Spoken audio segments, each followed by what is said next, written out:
જય હિન્દ વિદ્યાર્થી મિત્રો, રાજ્ય દર્શન સિરીઝમાં આપ સર્વેનું હાર્દિક સ્વાગત છે અને આજે આપણે જઈશું નાગાલેન્ડ રાજ્યની સફરે અને આ વિડીયોની અંદર આપણે નાગાલેન્ડની તમામ ઇતિહાસ, ભૂગોળ અને સાંસ્કૃતિક વારસાની તમામ સ્ટેટિક માહિતી મેળવીશું કે જે આવનારી પરીક્ષાની અંદર ખૂબ જ ઉપયોગી નીવડશે। તો ચાલો મિત્રો શરૂઆત કરીએ।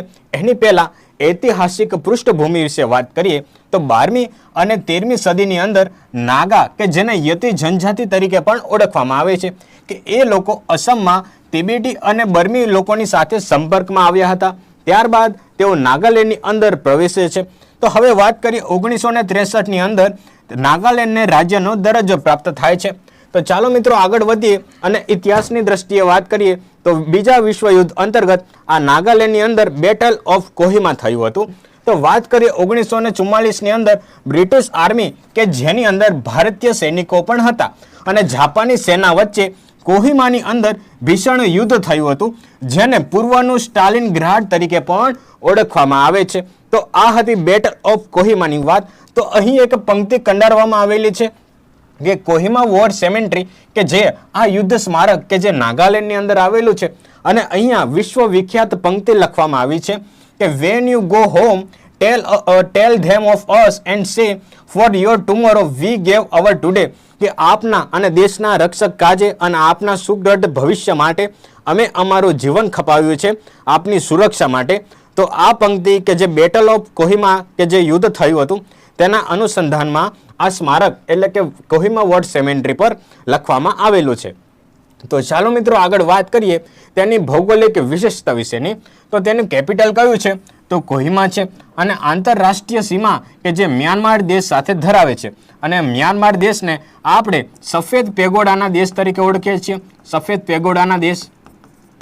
તો હવે મિત્રો આપણે આગળ વધીએ અને નાગાલેન્ડના સર્વોચ્ચ શિખરની વાત કરીએ તો માઉન્ટ સારામતી કે માઉન્ટ સારામતી કે જે નાગાલેન્ડનું સૌથી ઊંચું શિખર છે અને તે ભારત અને મ્યાનમારની પ્રાકૃતિક સરહદ બનાવે છે। તો આ તમે ગ્રાફિક્સની અંદર જોઈ શકતા હશો કે અહીંયા મ્યાનમારનો પ્રદેશ આવેલો છે અને અહીંયા નાગાલેન્ડનો વિસ્તાર છે અને અહીંયા આવેલું છે માઉન્ટ સારામતી કે જે મ્યાનમાર અને ભારતની પ્રાકૃતિક બોર્ડર દર્શાવે છે। તો ચાલો મિત્રો હવે આગળ વાત કરીએ રાજ્યની સ્થાપના વિશેની। તો 1 ડિસેમ્બર 1963ના રોજ નાગાલેન્ડ ભારતનું 16મું રાજ્ય બને છે અને તે પૂર્વે તે આસામની અંદર એક ભાગ હતું એટલે કે અહોમ સામ્રાજ્યની હેઠળ આવતું હતું।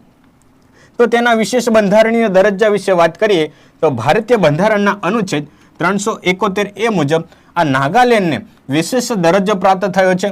ધાર્મિક, સામાજિક અને બાબતોમાં સ્વાયત્તા મળેલી છે। તો તેમની અંદર કે જે કબીલાઈ પ્રથા છે ત્યાં પણ હાલમાં એક સરદારની નિમણૂક કરવામાં આવે છે। જેવી રીતે આપણા ગ્રામ્ય વિસ્તારની અંદર આપણે પંચાયતની ચૂંટણી અંતર્ગત કે જે આપણે નિમણૂક કરીએ છીએ શું કહેવાય સરપંચ, ઉપસરપંચની, તેવી રીતના હજુ પણ ત્યાં ટ્રાઇબલ્સ એરિયાની અંદર એક સરદારની નિમણૂક કરવામાં આવે છે। તો નાગાલેન્ડની મુખ્ય ભાષા કઈ છે તો અંગ્રેજી છે। તો ચાલો મિત્રો હવે આપણે આગળ વાત કરીએ વન્યજીવ અને પર્યાવરણ વિશેની। તો તેના એરપોર્ટ વિશે વાત કરીએ તો દિમાપુર અને કોહિમા એરપોર્ટ કે જે નાગાલેન્ડ ખાતે આવેલા છે। મહત્વના શહેરોની વાત કરીએ કે જુન્હેબોટો નામનું શહેર કે જેને લેન્ડ ઓફ વોરિયર્સની ભૂમિ તરીકે ઓળખવામાં આવે છે એટલે કે જે યોદ્ધાઓની ભૂમિ તરીકે ઓળખવામાં આવતું શહેર એટલે કે જુન્હેબોટો। તો વાત કરીએ નાગાલેન્ડના માઉન્ટ સારામતી પર્વતમાંથી બ્રહ્મપુત્રાની સહાયક નદી બરાક નદી ઉદ્ભવે છે અને આ બરાક નદીનું સૌથી વધુ વહેણની વાત કરીએ, સૌથી વધુ વહેણ કે જે મણિપુર રાજ્યની અંદરથી પસાર થાય છે। તો ચાલો મિત્રો હવે આગળ વધીએ અને વાત કરીએ Falcone capital of the world તરીકે નાગાલેન્ડને ઓળખવામાં આવે છે। તો વાત કરીએ અમૂર ફાલ્કન નામનું એક પક્ષી છે કે જે સ્થળાંતર કરતો પક્ષી છે। સાઇબેરિયાથી લઈને દક્ષિણ આફ્રિકા જતી વખતે નાગાલેન્ડના દોયાંગ સરોવર પાસે લાખોની સંખ્યામાં રોકાય છે, તેથી નાગાલેન્ડને falcon capital of the world તરીકે ઓળખવામાં આવે છે। તો ચાલો મિત્રો આગળ વાત કરીએ તો હવે રાષ્ટ્રીય ઉદ્યાનની વાત કરીએ તો ઇટાંગી રાષ્ટ્રીય ઉદ્યાન કે જે નાગાલેન્ડની અંદર આવેલું છે। ખાસ ધ્યાન રાખજો ઇટાંગી પૂછે। તો વન્યજીવ અભયારણ્યની વાત કરીએ તો પુલીબાઝદે અને ફકીમ વન્યજીવ અભયારણ્ય કે જે નાગાલેન્ડ રાજ્યની અંદર આવેલું છે। તો હવે વાત કરીએ મહત્વના તહેવાર વિશેની। તો ત્યાં આપણને વારંવાર પરીક્ષાની અંદર પ્રશ્ન પૂછવામાં આવ્યો છે કે હોર્નબિલનો તહેવાર કયા રાજ્યની અંદર ઉજવાય છે? તો તેનો આન્સર આવશે કે હોર્નબિલનો તહેવાર કે નાગાલેન્ડ રાજ્યની અંદર ઉજવાય છે। તો તો બીજો તહેવારની વાત કરીએ મોજસુ, અને લોકનૃત્યની વાત કરીએ તો ચલોંગ, ઝેલિયાંગ, લીલાઝુમલુમ અને મોંગ્યો. ખાસ કરીને ધ્યાન રાખજો લીઝાલુમ કે જે MTSની પરીક્ષાની અંદર પ્રશ્ન પૂછવામાં આવ્યો હતો, ઉપરાંત હોર્નબિલ અને મોજસુ કે જે વારંવાર અવારનવાર પરીક્ષાની અંદર પૂછવામાં આવતા હોય છે.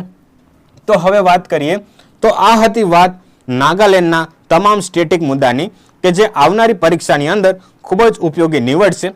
તો આવી જ પરીક્ષાલક્ષી માહિતી મેળવવા માટે GS પોઈન્ટરની સાથે સંકળાયેલા રહો. જય હિન્દ.